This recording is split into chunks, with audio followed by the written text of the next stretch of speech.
Asalaamu calaykum waraxmatullaahi wabarakaatuh dhammaan asxaabta ku xiran kobac som soo dhawaada. Waxaan idinka raali gelinaynaa maalmahan gaabka nagu yimid ama dib u dhaca nagu yimid. Maanta waxaan soo qaadan doonaa qisa dhex marta insi iyo jinni. Beri baa nin insi ah oo la oran jiray Xuseen Qooley ayaa wuxuu qabay laba haween ah. Mid waxa ay ahayd insi, midna waxa ay ahayd jinni. Midii jinniga ahayd ayaa waxay u dhashay hal wiil, midii insiga ahaydna sidoo kale waxay u dhashay iyadana 3 wiil.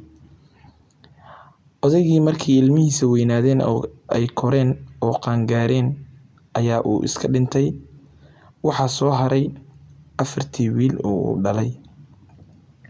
Wiilkii hooyadii jinniga ahayd ayaa wuxuu jeclaaday gabar jinni ah. Markuu jeclaaday gabadhii jinniga ahayd ayaa wuxuu u tagay hooyadiisa si uu ula tashado. Markii uu u tagay hooyadii ayuu ku yiri waxaan jeclahay gabar jin ah ee hooyo ma guursan karaa. Hooyadiis ayaa waxay ku tiri oo jinka ahayd orod oo waxaad la soo tashataa walaalahaaga insiga ah, aniga kaligay go'aan ma gaari karayay. Wiilkii jinka hooyadii ahayd ayaa soo baxay. Waxa uu u yimid wiilashii walaalihiis ahaa oo ay isku aabaha ahaayeen oo insiga ahaayeen. Markuu u yimid uu arintii u bandhigay ayaa waxay ku yiraahdeen arintan arin sahlan ma ahan, waa in aan u tagnaa oo la soo tashanaa adeerkeen oo la oran jiray Mataan Qooley.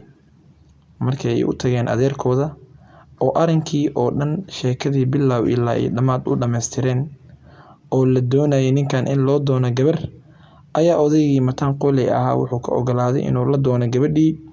Mar allaala markay is soo raaceen ay soo baxeen ayay waxay soo dhaafeen dhul dhan oo insi uu degan yahay. Markii dambe ayaa waxay soo galeen dhul jin ah.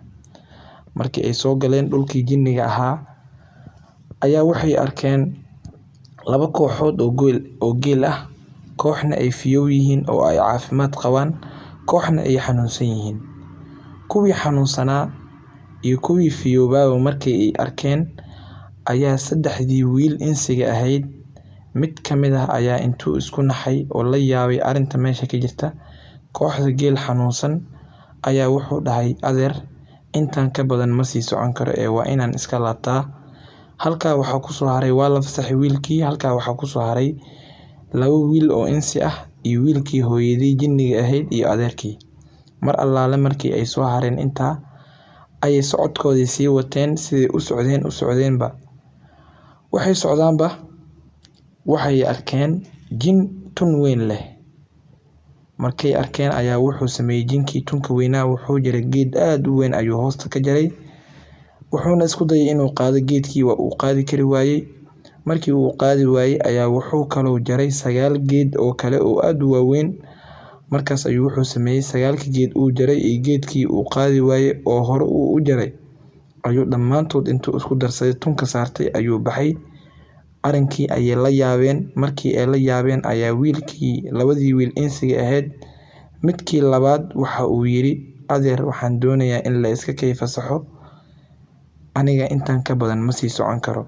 Markuu la yaabo arinta meesha ka jirtay wiilkii waa la fasaxay meeshii ayuuna ka laabtay.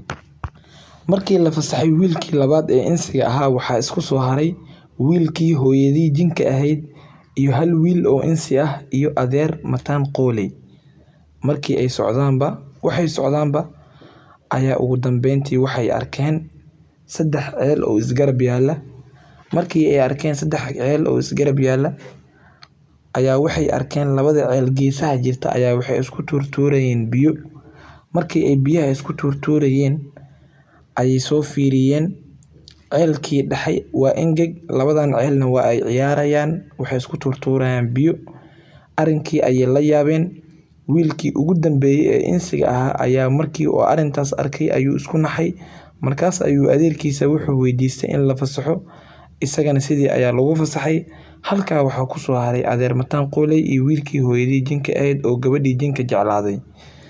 Waa mar allaala markii ay socdaanba ayaa waxay soo galeen dhul aad iyo aad u qurux badan oo cimilo wanaagsan leh oo jawi aad u macaan leh. Markii ay soo galeen ayaa waxay u yimaadeen gabadhii ay doonayeen aabaheed. Mar allaala markii ay u yimaadeen gabadhii ay doonayeen aabaheeda markii la is salaamay oo la is salaamay ayaa aabihii waxa uu yeeray gabadhii waxauna ka dalbaday firaash inuu u keeno labadan. Markii loo keenay firaashkii ayay waxay ku fariisteen firaash aad iyo aad u raaxo badan oo fadhigiisu aad u wanaagsan yahay. Ay ka heleen fadhiga ay ku fadhiyeen. Markii loo keenay ay fariisteen ayaa waxaa loo dalbay biyo.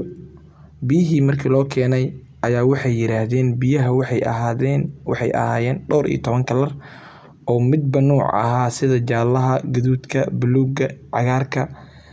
Inta badan waxay dhaheen waxay ahaayeen biyo aad kala kalar u ah.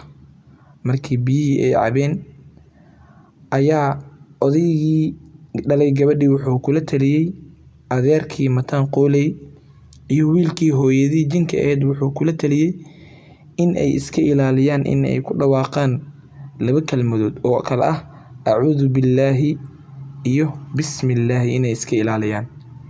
Waayahay arintii markii lagu balamay oo sidii ay ku balameen si ay iskaga ilaaliyaan in qof uu dhaho bismillah ama a'uudhu billahi ayaa gabadhii loo yeeray. Mar allaala markii gabadhii ay timid si ay u qaado alaabtii meesha taale ama alaabtii ay ku caweeyeen ay wax ku cabeen ayaa waxay arkeen gabadhii oo leh qoob dameer ama qoob fardo oo leh. Mar allaala markii ay arkeen inay gabadha leedahay qoob fardaad ayaa hal mar odaygii waxaa ka soo fuqday a'uudhu billahi minash shaytaanir rajiim. Wiilkiina waxaa ka soo fuqday bismillah. Mar allaala markii intaas ay dhaheen ayaa waxay is arkeen ayaga oo fadhiya qashin u dhow tuuladooda.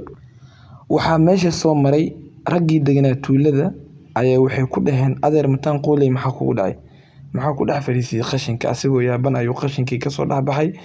Qaybtan iyo qaybta la xigta la socda. waad mahadsantihiin dhageysigiina ilaa intaan hadda soo gaartay. waxaan ka codsanaynaa fadlan inaad subscribe noo saartid, like tuna waa dhiirigelin. wixii fikrad aan noo haysan comment inoogu reeb.